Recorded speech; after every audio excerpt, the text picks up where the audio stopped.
M&A 전문가인 머서 컨설팅의 파트너 제프 블랙 글로벌 M&A 총괄이 한국을 방문했습니다. 그는 최고 투자 유망 업종으로 에너지와 국방, 반도체 분야를 꼽았습니다.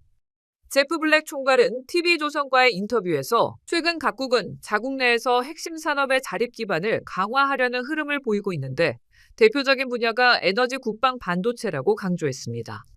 And this is not just true for the US, but if you pull out and you look at a lot of other countries and regions, one of the things that's been happening is a reshuffling, and I think a lot of focus on people becoming more self-reliant for certain kinds of things.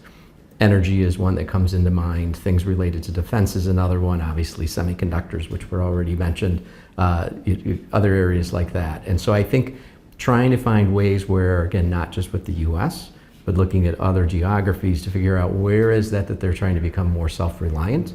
And if those are areas that a South Korean company can help to accelerate and sort of build that self-reliance, I think either investment in M&A into that space and in that country or some kind of partnership to help support that, those will be ways that I think kind of that growth dynamic can be recaptured again.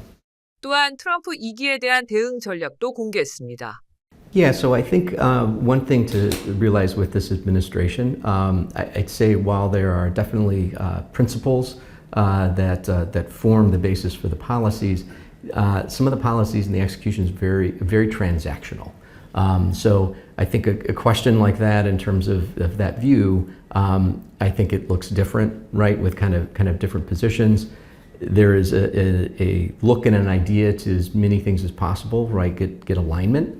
And so, some of the transactional nature that we see is with tariffs, they're not just focused on trade, right? Tariffs are being used to drive different behaviors, different alignments, those types of things that will continue. Anything that's perceived not to align with that, then there probably will be a view that there's kind of this decoupling and a taking of sides.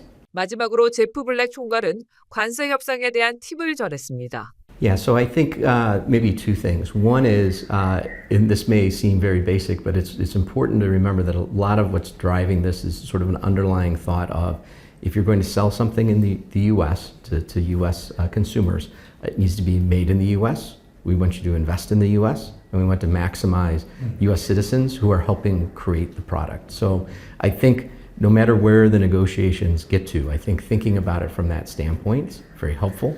I think announcements of investments into the US are also being viewed very positively as well. So I think trying to maintain and do those kinds of things are important.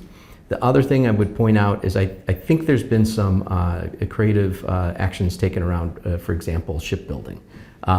Something that's been identified by the administration as strategically important. A lot of that manufacturing does not reside in the US anymore, and I believe there's a partnership between Korea and the US to actually try to jointly rebuild that. I think thinking about areas that look like that, areas where maybe there's manufacturing or production of something that's more or less left the United States, that's deemed critical, that they'd like to bring back in. I think finding ways where there's an investment in a partnership to try and do that together, that obviously sits and is located in the US, I think that will be very well received, and that would be a good way to position yourself.